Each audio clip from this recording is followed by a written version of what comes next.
Want to welcome Democratic Congressman Colin Allred of the 32nd District in Dallas and Republican Congressman Jake Ellzey of the 6th Congressional District. Thank you all so much. Hope you're having a very nice holiday season. I know it hasn't been a very great holiday season for thousands of Southwest Airlines customers who were left stranded because of mass flight cancellations, and they couldn't spend time with their families in some cases. Yesterday, both of you issued a joint statement about the situation impacting Southwest Airlines.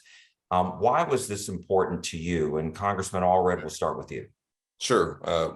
Well, first of all, I'm really happy to be here with Jake, who we've worked very well together, not only on this issue, but also on veterans issues and helping our state. And, I think we both are big fans of Southwest. And because of that, that's why it's disappointing. And also we feel like we need to use our voice to try and encourage some positive changes to make sure that this never happens again. Jake is obviously a former Southwest Airlines pilot. I'm somebody who goes back to really the very beginning. One of my best friends growing up, when I went to high school and middle school with, his father was one of the first people who came over with Herb Kelleher to start Southwest. My first ever flight was on Southwest Airlines. I want Southwest to be good and to be strong. And obviously, it's been a national embarrassment and it's been unacceptable. Congressman Ellzey. I was glad to work with Colin on all this, on this joint statement, and we both stand by it. And like him, we'll see each other at Love Field. We proudly travel on Southwest. It's convenient for us. It's a jobs generator for our region. They have all kinds of personality on these flights that they have. They hire for personality. I'm proud to have worked for them, and they have taken care of my family for the 8 years that I flew for them. But this is something that can't happen again. Once you strand hundreds of thousands of passengers and their bags for over a week at Christmas, you have a long slog to recover from that, because you have to regenerate the confidence that people are going to want to travel on you again. And you got to get ahead of this going forward. And Congressman Ellzey, as you mentioned, you were a pilot for Southwest. In your 8 years with the airline, did you ever experience anything like you saw this week? Occasionally, weather events will occur that does affect the entire system, and occasionally a software glitch. And we've seen this throughout the country as foreign actors try to take down numerous IT capabilities that we have. But also some of this is self-generated. The IT program that Southwest has is highly antiquated. And as Southwest grew to 18 new cities during COVID, the system wasn't set up to handle this. And when weather events do occur, there might be a meltdown at the IT, but then it snowballs somewhere else. And as you try to get crews and aircraft and passengers places, sometimes it just gets worse. So yes, there have been various events that have happened, and it usually has affected other airlines as well. In this case, when the music stopped, Southwest was alone without a chair. And I wanted to read a little bit of your statement, just in case our viewers didn't see some of it. So let me just read the last couple of sentences, if I may. Quote, while businesses should strive to maximize profits, it should never be at the expense of their customers. Through mismanagement, failed infrastructure, and poor planning, Southwest neglected the people who keep them in business. Leaving thousands of Americans stranded over the holiday season is unacceptable. Southwest must keep their promise to compensate the thousands of passengers who were impacted by this preventable crisis, and to implement the necessary reforms to make sure this never happens again. So now that this statement is out there, Congressman Allred, what do you want to see happen? Yeah, well, they have been, I'm a member of the Transportation and Infrastructure Committee, and I'm on the Aviation Subcommittee. And so you can see some of the other airlines and kind of the national picture from that perch. And, Southwest has been operating with what I would consider to be an unacceptably small margin of error, both in terms of their personnel and their infrastructure, so that when a breakdown happens, it's worse for them. And as Jake said, they expanded during the pandemic, but did not address their own infrastructure. And so when you have, just earlier this month, you're giving out a $428 million dividend to your shareholders, and you're reporting $759 million in profits over the first 3 quarters, but you're still using antiquated infrastructure that really has to have manual inputs of where pilots and flight attendants are, and you have something like this happen. You obviously have not been taking care of the back end of your business or taking care of the folks who you work with. And we've met with Jake and I have been on calls with the folks at Southwest, but also with the unions representing the pilots, flight attendants, and ground crews of Southwest. And, most of them don't have a contract that they have been able to negotiate with Southwest. And these are the folks who make this airline run, in the kind of the spirit of Herb Kelleher. They're the folks who they bring in, who I think are the best in the business and who have not really been taken care of. And so while they've been maximizing profits, I don't think they've been doing their work on the back end. And that's what I'd like to see them address. Congressman Elsie?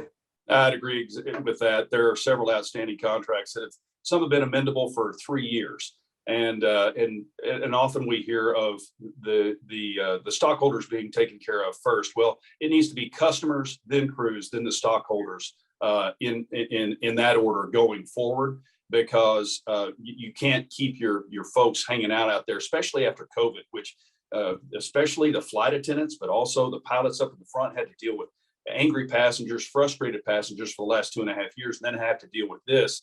People scattered to the four corners of the country.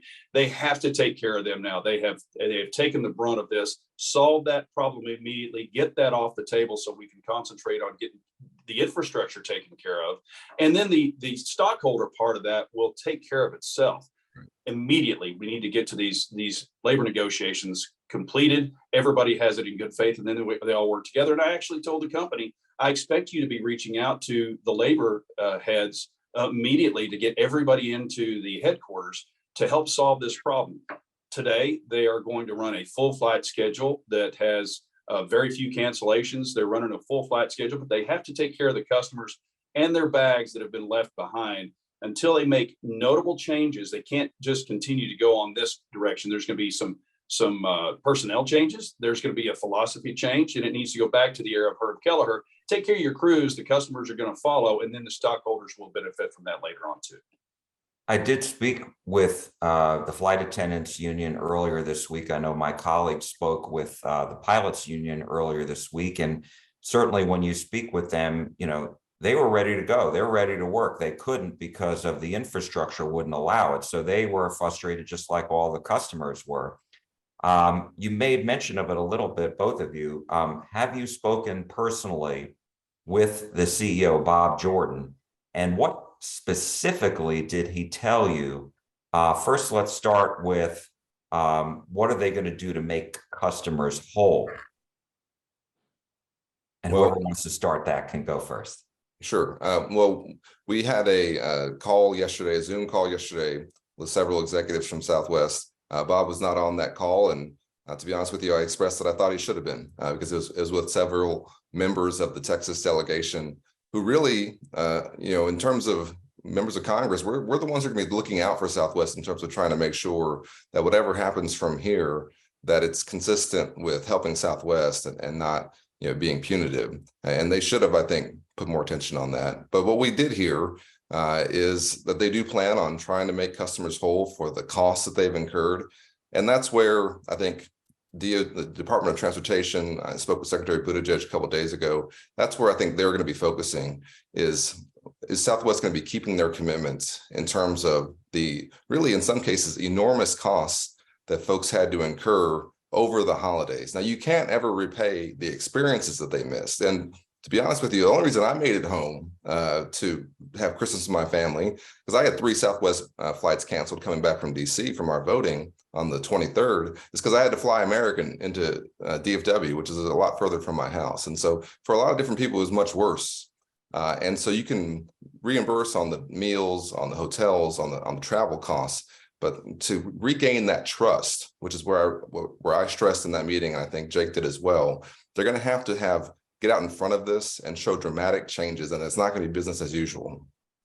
Colin's right, and I reached out to the government affairs team this morning. I said, you need to get Bob and Andrew, the COO, on the phone with everybody who's from Congress who's been out there arguing about this, because there's a lot of misconceptions about where the $7 billion for payroll support went. That doesn't go to infrastructure. You need to contact these folks directly from the very top, from the C-suite, and get on the phone with them to lead turn where you are the narrative instead of being behind the 8 ball on it, which is where they are right now.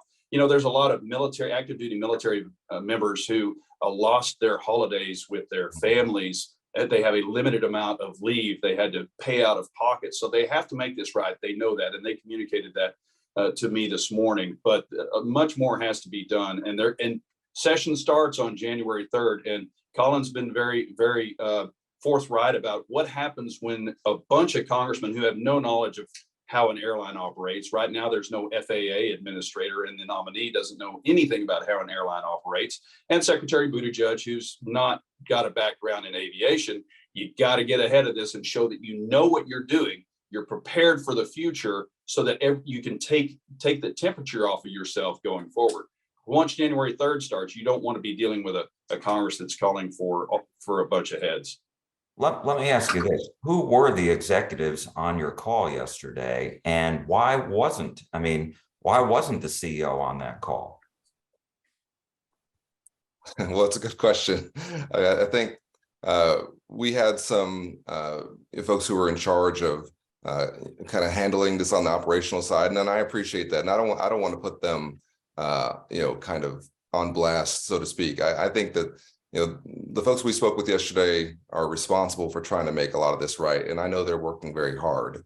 But I think it was a mistake, as I said in that call to them, and I told the government affairs team as well, to not have the top executives on the call, because we had multiple members of Congress on this call, multiple members of the Texas delegation, who, as Jake said, in many ways, we're going to be the ones who are going to be coming into these discussions in DC with insider knowledge and actually caring about the airline, and not just wanting to see heads roll or to get Twitter retweets and likes. We actually want Southwest to be better because it's an incredibly important employer in our region. It's incredibly important for our economy. Love Field is important for our economy. We need a strong Southwest. And so that's why I think they need to get ahead of it. As Jake said, he's exactly right. They need to get ahead of it, and they need to be the ones who are showing that they know what they're doing, that they've made the reforms, they understand the damage they did, and they're not going to let it happen again. I did want to ask, I know that U.S. Transportation Secretary Pete Buttigieg has been out there saying we are going to hold Southwest and the other airlines accountable to, hold up their end of the bargain, what they agreed to earlier this year during situations like this, to make customers whole and give them the refunds, et cetera, reimburse them for hotels and meals and alternate transportation, et cetera.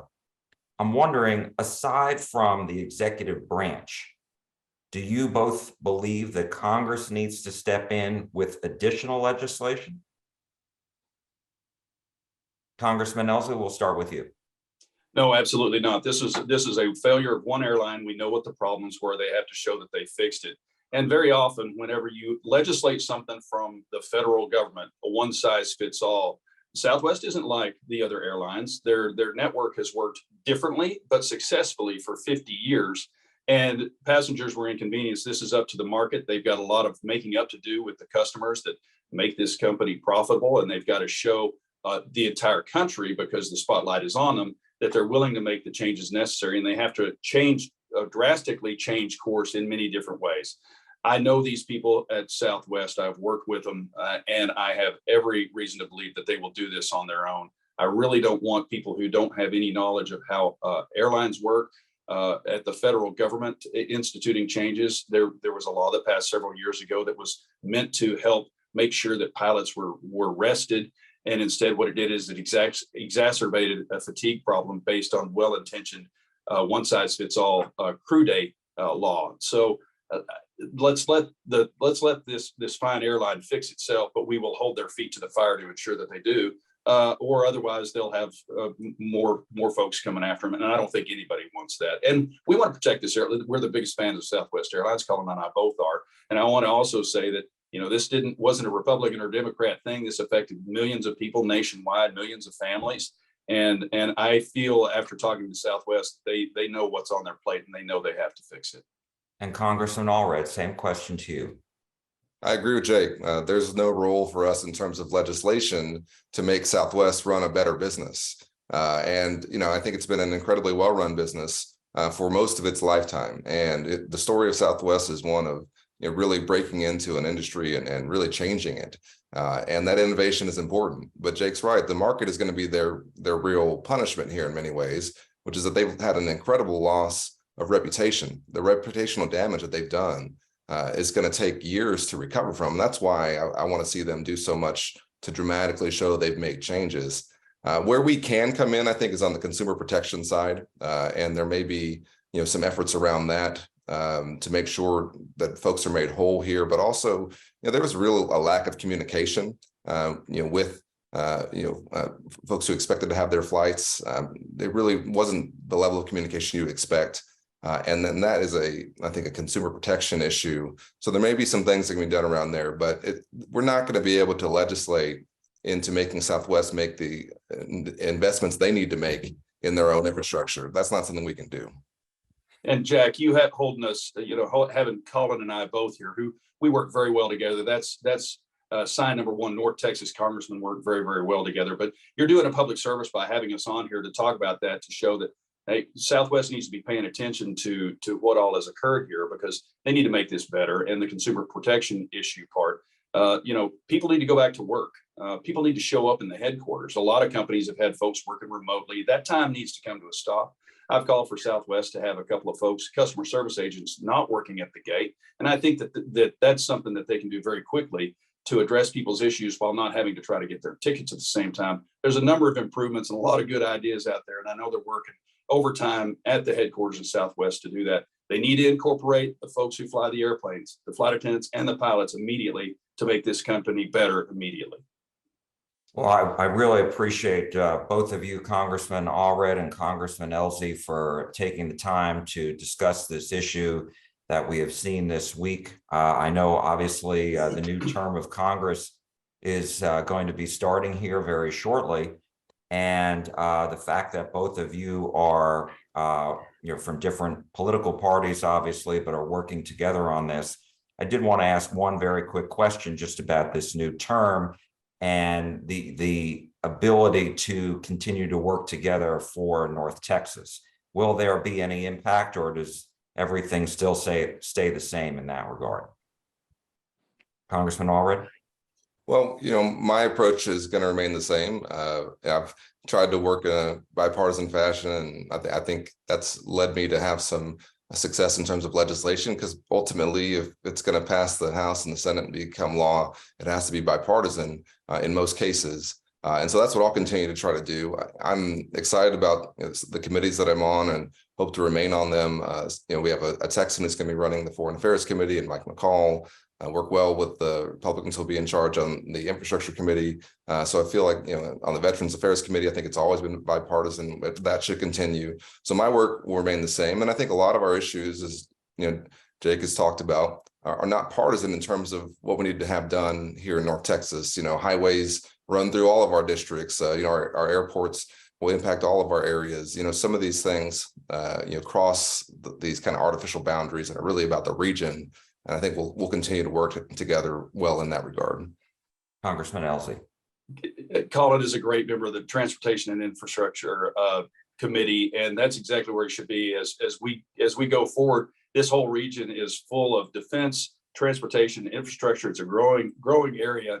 We work well together as a Texas delegation. What you'll see us talking on are shows like yours, Jack. You won't see us on big national programs because it's not click worthy. But the majority of the people in Washington, D.C. are working to make their communities better. And if they have to disagree, they do so without being disagreeable. Colin and I have played football together. Now I'm on the sidelines while he's playing at the congressional football team, but we are good friends. This harkens back to a different time and I think it's time the nation is ready for people to start working together again, put the past behind us, look towards the future. We have threats facing us from outside this country, much like we did in 1938. And they expect people that they elect to go to Washington, D.C. to work together to improve our nation. And I'm dedicated to that. And I know Colin is too. And we're going to continue to work together. And what you're going to see is we'd be happy to show up on your show and talk about those things. And if we disagree, we are firm, steadfast in whatever we agree upon and disagree on, but it will do so like this in a way that people understand that we work well together. Well, we certainly look forward to speaking with you both separately and together in the coming year. And I want to thank you, Congressman Jake Ellzey, and you, Congressman Colin Allred, for joining us today and discussing all this. Thank you so much, and Happy New Year to both of you and your families. Yeah, Happy New Year. Happy New Year, Jack. All right, thank you.